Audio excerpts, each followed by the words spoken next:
Hey everybody, it is TorontoUnicorn, and today is April the 15th, 2024.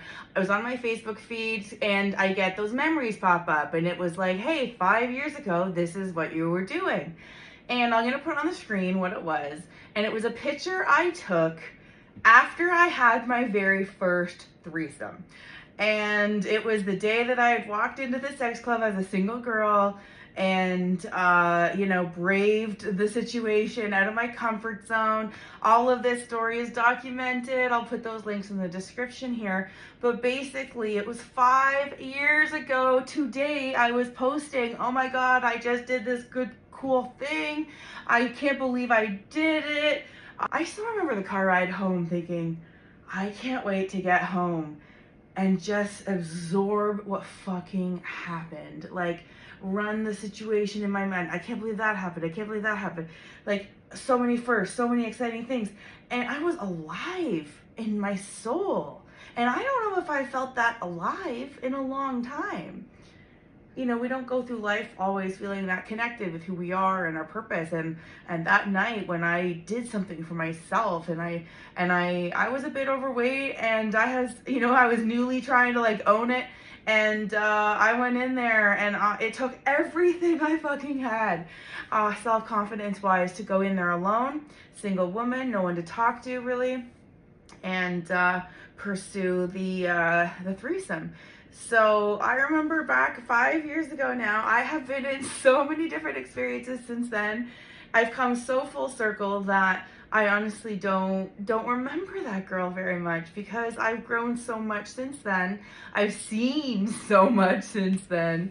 And in a way, I feel like I've conquered the mountains, so to speak. I've went in, that 5 years ago is my first step on Mount Everest of the swinger lifestyle. Now I feel like I'm at the peak of my local lifestyle clubs and stuff, looking around thinking, that was fucking cool. So I love this lifestyle. I love the people that I have met along the way. I have made some of the best friends in my life. I'm going to have to say this is a love letter to R and Amelia, Peekaboo, Curly Vixen, L, the people who have been started on this channel, including newlyweds. There's been a lot of people who have contributed to the fabric of your understanding of the swinger sex positive lifestyle, and I could never have done it without them and their stories. So thank you to them for sharing and being brave to share themselves with me along on this journey.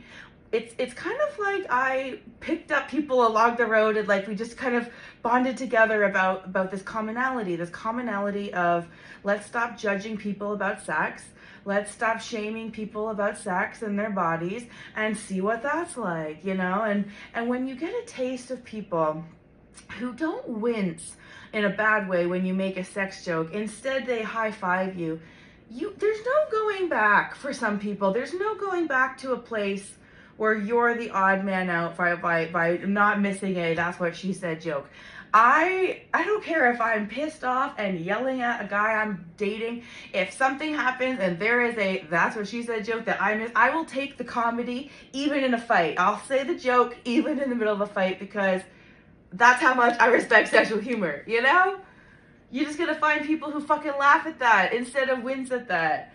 And once you do, you realize that there was never anything wrong with you. You just had to find the right people to surround yourself with, who cheer for you and champion for you.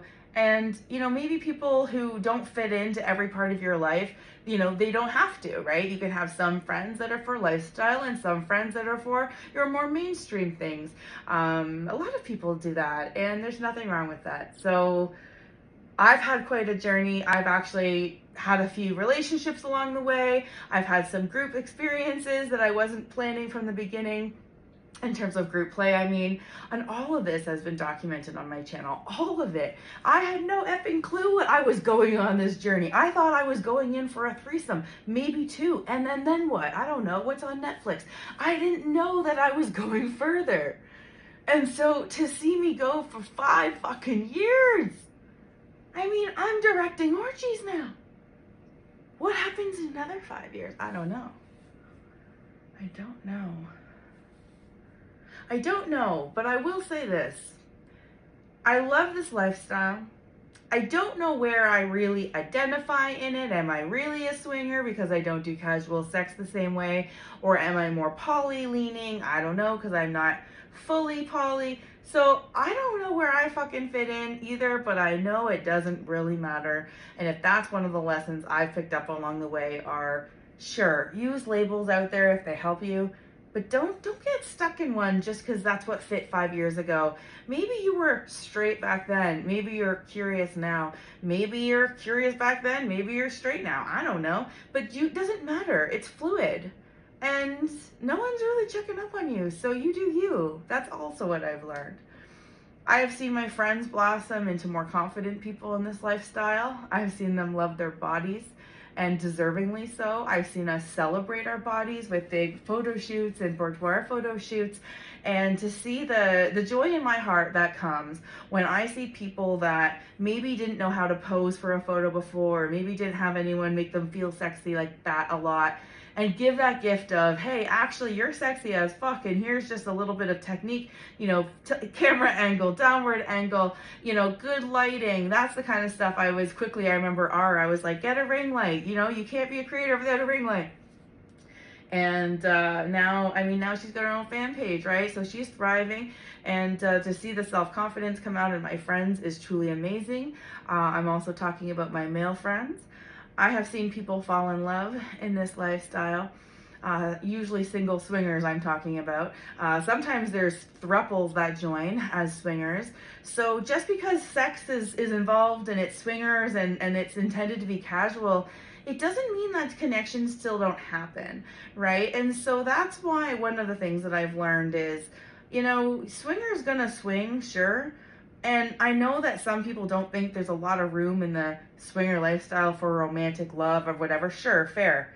But there's a lot of singles in the sex positive swinger lifestyle.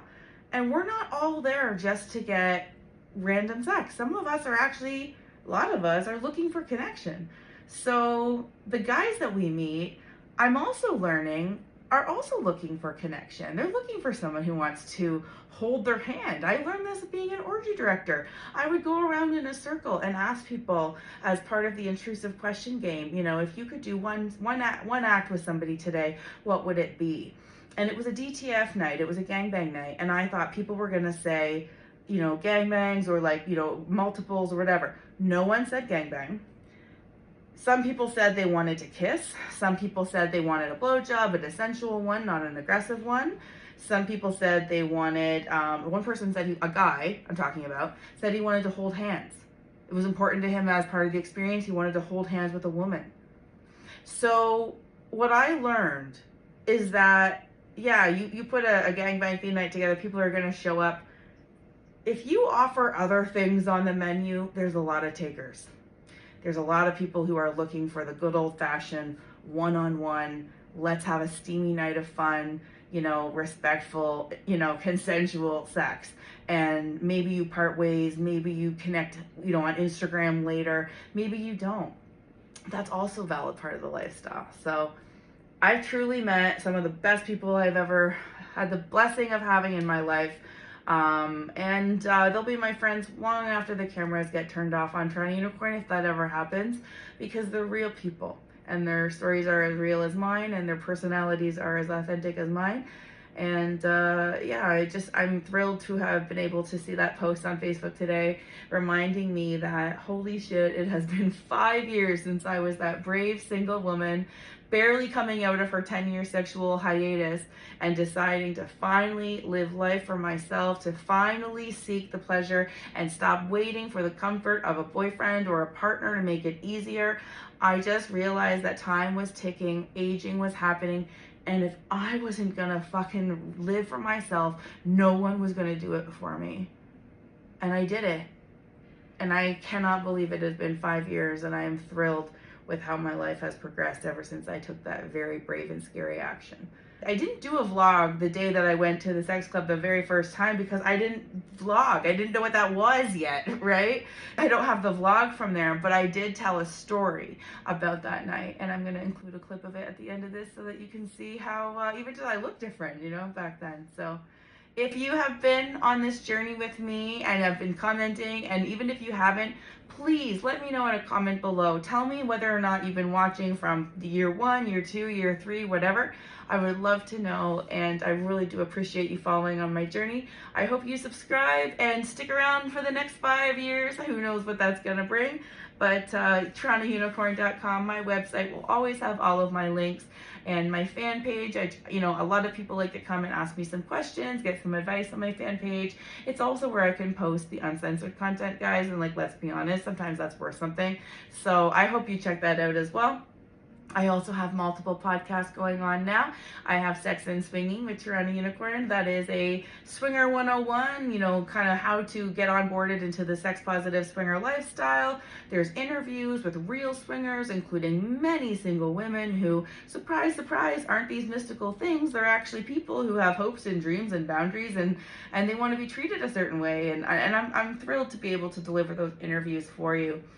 That's on Sex and Swinging. I also have a Sex Stories podcast, which is me telling in a very uncensored format some of the details of my sexual experiences that I can't even tell the titles of on YouTube. I don't promote this podcast on YouTube because I'm afraid of getting in trouble. This is why you should go and find it on Spotify or Apple Podcasts or wherever, because it's still free. Like, you can still listen, So that's Sex Stories. And then I also have the Live Unapologetically Yourself. It is a kind of like my no bullshit, real girl next door, trying to lean in and give you advice about life, things that I learned along the way, how to stop people pleasing, how to basically get people to shut the fuck up when you need them to, how to protect yourself with boundaries, energy shielding, things like that. I'm here to pass along a lot of the life skills that I have learned that you do need to have in the sex positive lifestyle. For example, people pleasing. If you're a people pleaser, you're gonna end up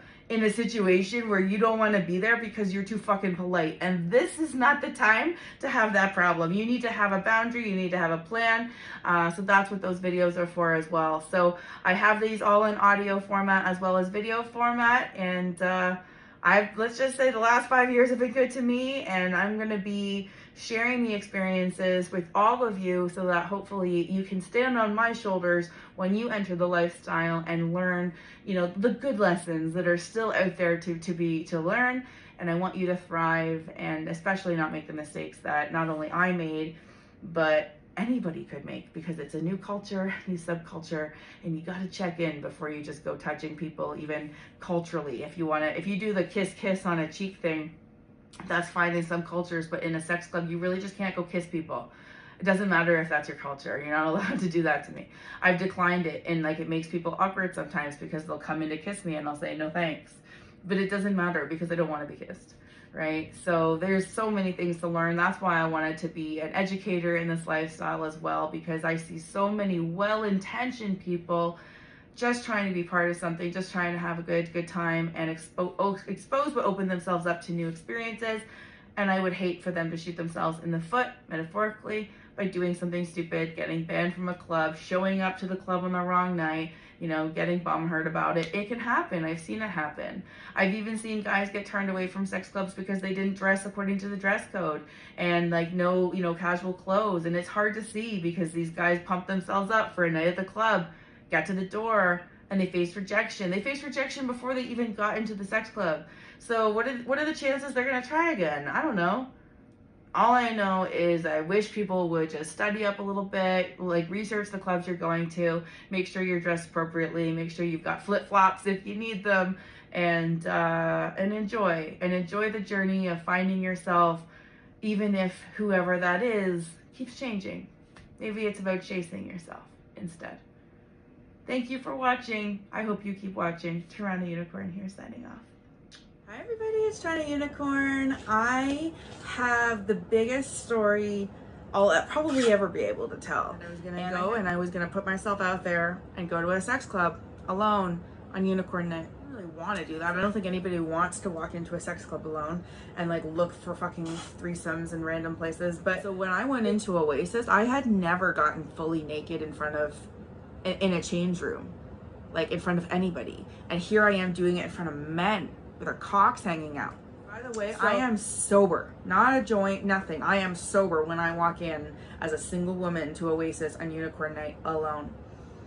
And I remember going out to the pool and like being almost afraid to like make eye contact with people in the pool, and like I remember the moment vividly because I remember realizing that I had just planted myself in a situation and I had no idea what was gonna happen next. Like going on, and like we smoked a little bit, like it really was just platonic at this point.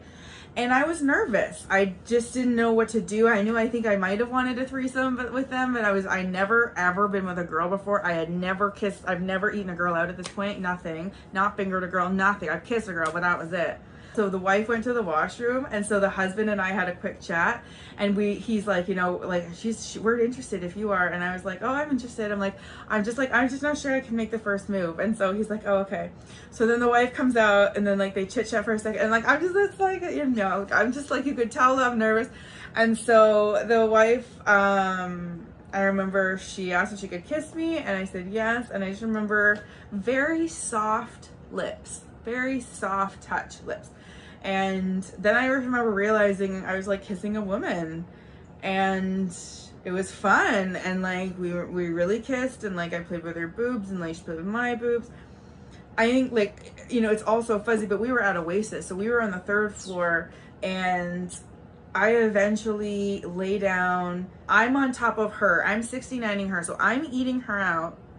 She's eating me out, and then her husband first like comes and like puts his in my mouth for a bit. That's fun, but then he puts his in my while she's eating me out, and literally I like had an orgasm while she was eating me out. It was insanity. It was like the best threesome ever. So yeah, I was like screaming because the sex is really good, and like anyways, we had a really good time. I remember lots of kissing, like lots of him saying, oh, this is so hot, this is so hot. And I remember when I got home that night and I walked into my apartment,